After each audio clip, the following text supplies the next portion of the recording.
Nandito kami ngayon sa Wellness First Holistic Healthcare para sa colon cleansing. Hi, good day! Welcome to Wellness First. So dito na nanggagaling lahat yung mga dumi. Pagka madalas yung infection, diyan na nag-uumpisa. Madalas sa mga babae nagkaka-UTI, it's because of toxic colon. Ayan na, lumalabas na. Isang putsok lang. Hindi pwedeng dalawa. Try natin kung anong lasa. Ayan, so dito kami sa Wellness First. Hello po! Normal naman. 120 over 80. Baby in your area? Pero dapat pogi. Ah, yes. Spaghetti pogi. Iedi. Morning, Doc.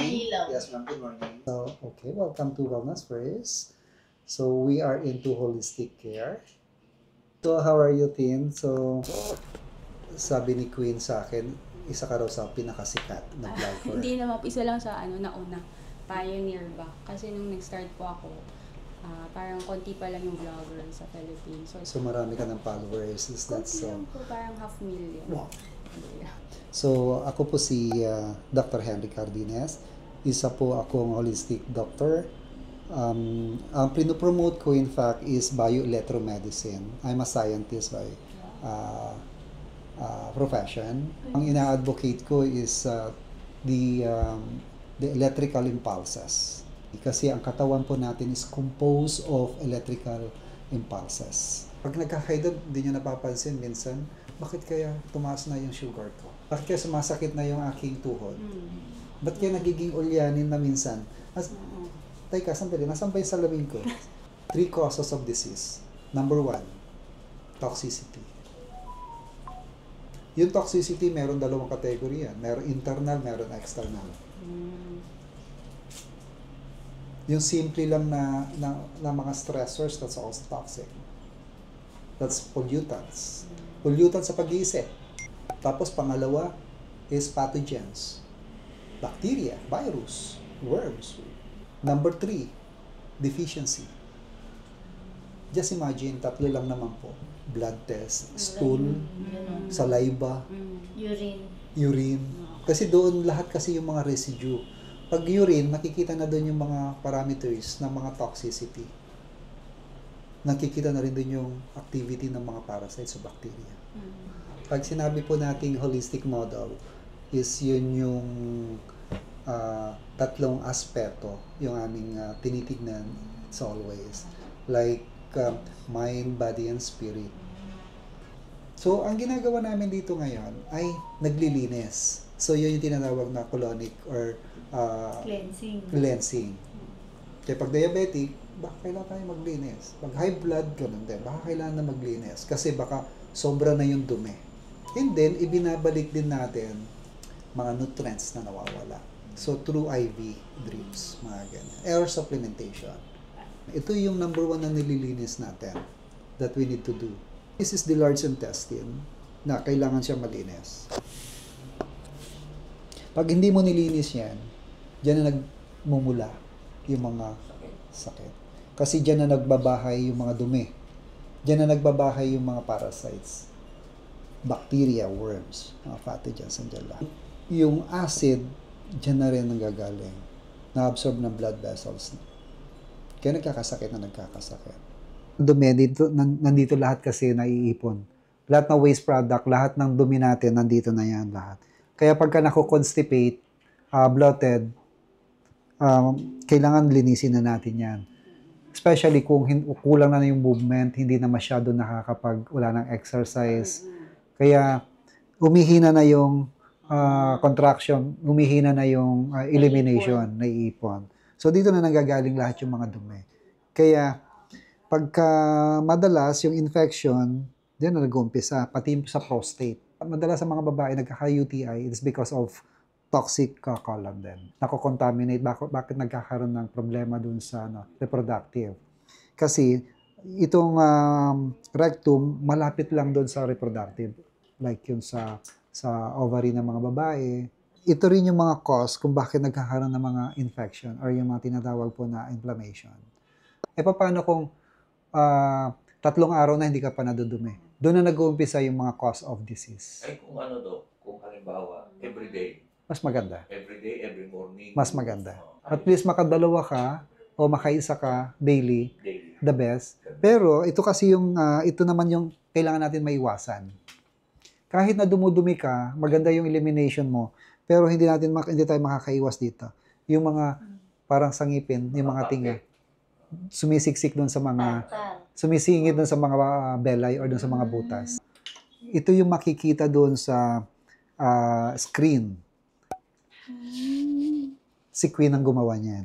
Yeah, sila Queen ang gumawa. So, ito po yung pero kung ang pagkain naman natin, kahit nalinis ka ng linis, dumi ka naman ng dumi, dapat linis ka rin ng linis. Pero kung ang mga kinakain natin is puro malilinis na, yun, pwede ka na maglinis kahit na once a month, or quarterly, or once a year. Parang gano'n. Pag sinabi natin malinis na pagkain, siyempre, mga fruits and vegetable. Kasi talaga malinis yan. So, ako na yung mauunang mag-try ng hydrocolonic therapy na yun nga in-explain ni Doc Henry na colon cleansing, and it will take about 45 minutes. So, after ko, tatry din ni Mami at saka ni Tito Alex. Okay, start na tayo. Hi, ma'am. Pakilala ko lang yung mga gagamitin Okay. natin. Hi, ma'am. Good afternoon. My name is Jessa, your colonic hygienist for today. Pakilala ko lang yung mga gagamitin natin. Ito yung, yung colonic machine na gagamitin natin. At ito naman yung speculum. Ito yung insert natin sa anus mo, ma'am. Tapos, ito yung for waste. Yung maliit naman is for filtered water. Ang procedure natin, ma'am, ay 45 minutes. Once na na-insert ko na siya, bawal na po siyang tanggalin. So, ihi ka muna, ma'am. Share ka muna, then mag-gown ka na rin. Patanggal lahat ng pang-ibaba. Pag ready ka na, papalit ka nitong gown, and then hihiga ka na dito sa bed ng side view facing the wall. So this will take about 45 minutes. I'm not sure if mabablog ko, but I will try. So let's start. Vaccine. Wait lang, ha. Kailangan naka-insert ang stop.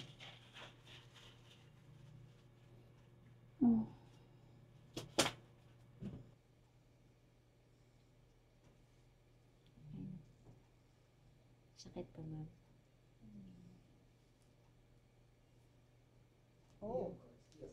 Nafe-feel ko yung, hindi, okay, na-feel ko lang yung water sa tummy, pero okay naman, tolerable. Alam mo yung para akong uminom ng tubig. Ganun. Yes. Napupuno yung dami. So, pag sinabi na water in, nafe-feel ko na para akong umiinom, ganun, pero galing sa bottom. And nafe-feel ko na pupuno yung tiyan ko.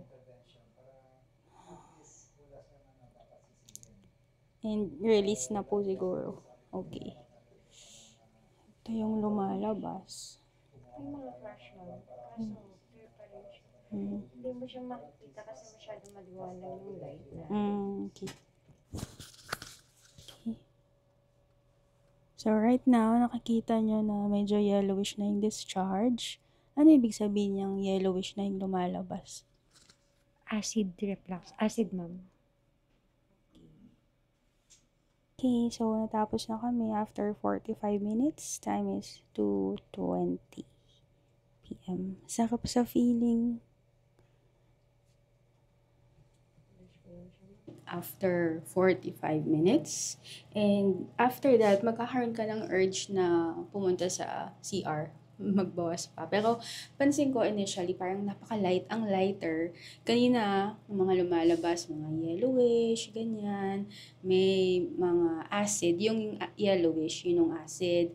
Tapos sabi, meron pang, syempre yung mga poops na malambot, even fats, at saka parasite, meron ding lumabas. Okay, magbabawas muna ako, guys. So, after ng colonic, ang next ko naman, ano pong tawag dito? IV drip. IV therapy. Okay. So, IV ano therapy. pong components nitong ating IV Yes, therapy? viral combination po siya. Okay. So, ito yung tinatawag na Myers cocktail. Myers cocktail. So, this will take about 1 hour. Dapat pag nagpunta ka dito sa wellness first, talagang nakafocus lang kayo sa cleansing. Kasi medyo nagte-take time yung mga treatments, mga services, like yung colonic 45 minutes, and then ito naman, 1 hour. Isang tusok lang. Hindi pwedeng dalawa. Ano is okay? Okay yung cleansing? Opo, sarap siya feeling. Ang Gaan. cleansing naman, at the age of 40 kasi, nire-recommend kasi, So this will take about 1 hour. So yung sa akin naka-insert na. Tito Alex yung next. Takot ba kayo sa Tito Alex karayom? Hindi naman. Okay. This is IV therapy. And ang components nito, this is vitamin C, B complex. Ano pa ba iba? Vitamin C, B complex, Magnesium, potassium. magnesium, and potassium. Okay. So, after the colonic, may bibigay sa'yo na kombucha, raw enzymes, all natural live probiotics. Kasi syempre, nung kanina nag-cleansing, di ba? So, bukod sa mga bad na lumalabas, like yung mga acid, ganyan, yung mga parasite, sumasama din yung mga good. So, para palitan yan, sabi nga nito kanina, kailangan i-replace. So, this is live probiotics. Sobrang ganda ng color packaging. Try natin kung anong lasa.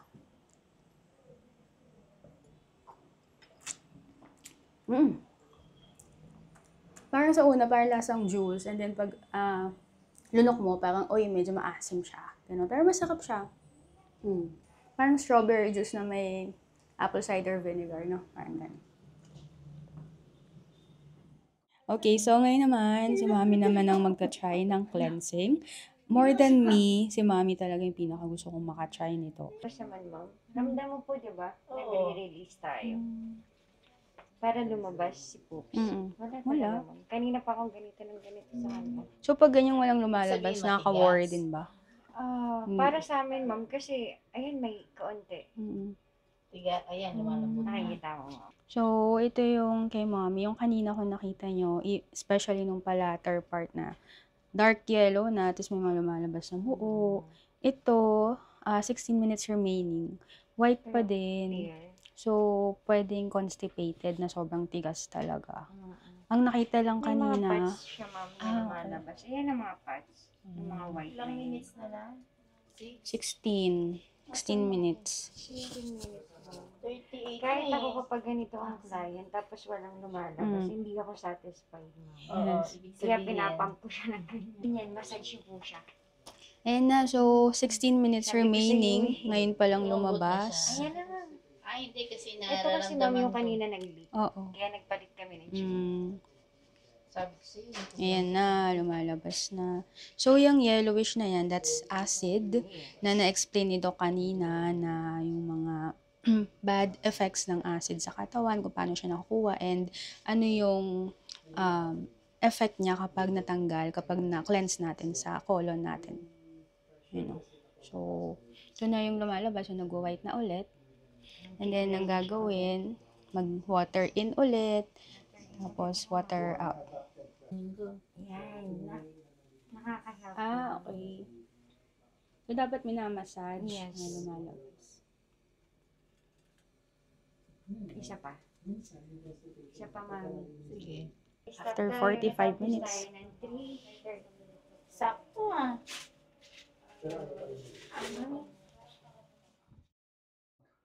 Yung cancer kasi, ang mga kumakain doon is bacteria o parasites or virus. So, sumisira. Parang sa bahay, ang sumisira dun sa anay. Kung pakakainin mo ng pakakainin yung anay, dadami sila. So, ganun lang din. Huwag mong pakainin yung nagko-cause ng cancer mo. Tapos, palakasin mo yung immune system. Para yung white blood cells mo or yung immune system mo, siya yung papatay naman doon sa cancer cell. Yung cancer cells, pag in-entertain mo, dadami yan. Kakalat. So, dapat hindi mo yan sila nilalagay sa tamang environment. Ang cancer is nagtathrive sa acid environment. Ito itawag po din sa live blood analysis. Diyan namin nakikita yung conditions of the blood. Ang pinapakita natin dito is yung quality of the blood. This is the pattern na nakikita dito sa blood analysis. This is an ordinary microscope. pero high definition. Kaya meron siyang camera dito. Makikita ko naman dito, yun nga lang, para for transparency purposes, kailangan nakikita nyo rin doon sa TV. Po magkaiba, pero ito yung normal na bilog siya. Ito po yung nucleus doon sa gitna. Yung mga cancer po, dito nakikita natin yan dito. Pag may problema sa kidney, dito po yung nakikita. May mga deficiencies, dito rin po yung mga nakikita dyan. So, pag marami na siyang parasites o bacteria, makikita na namin, alam na namin kung anong pwede namin ibigay sa kanila. Yung mga vitamins, hindi acid. Meron tinatawag na vitamin C na sodium ascorbate, meron ascorbic acid. Yung hindi, I mean yung Yung fruits na sodium talaga. ascorbate, okay lang yun. Yung sodium ascorbate, that's alkaline base. So hindi siya non-acidic. Pero yung mas potent yung ascorbic acid, provided kailangan may laman yung tiyan bago mo siya, bago mo inumin yan. Pero ang ginagamit namin na through IV is ascorbic acid. Mas nagiging potent. The stem cell is very promising. Pero, mas maganda si stem cell, mas nagiging effective kung gagamitan ng bioelectromedicine. Combination. Kasi yung cell, nire-recharge niya yung voltage. Yun yung meron tayo. Mas nagiging effective. Yung combination po, combination. Nag-aral din po ako ng nag-masteral and nag-aral ng divinity. Theology, nag-masteral and nag-doctorate ng divinity. Yan. Kaya, kumbaga, yun yung tinatawag nila continuous learning, non-stop. Actually, sa ngayon, nag-aaral din ako ng law. Wow. Yeah. Hello sa mga viewers ni Christine. Thank you, Ma'am Tin, for visiting us here at Wellness First. We are promoting actually a holistic way of living. Kaya, do try. Salamat po, Doc. Sobrang dami namin natutunan. And of course, yung feeling after. For sure, yung mga viewers magugustuhan nyo dito. So, come here. Dito to sa Pasig, guys. Madali lang siyang mahanap. So, One Oasis. Yun lang yung landmark niya. Yes, right. So, sana sundan niyo si Miss Tin sa kanyang mga vlogs, sa kanyang Yes. promotion. Yun nga, katulad na sinabi ko kanina, sana ma-impart niya yung, or ma-promote niya how we can prolong lives through a natural means. Yes. Alright? Yay. So, thank you. Thank you very you. much. I hope bumalik ka ulit. Yes po. For sure. Especially my mom. Kasi yun, kailangan niya talaga. That's more than me, I want my mom to be healthy. So, That's good. so So, we need to charge ourselves. We need to charge our body. Physically, mentally, and spiritually. thank you. That's Doc. holistic way. Thank you. Thank you very much. And Thank you. God bless. Yes po. Colonic therapy. So, dito to guys, sa 5th floor. Medyo mataas siya, pero madali namang hanapin. So, dito sila sa taas. Makikita nyo naman yung Wellness First Holistic Healthcare.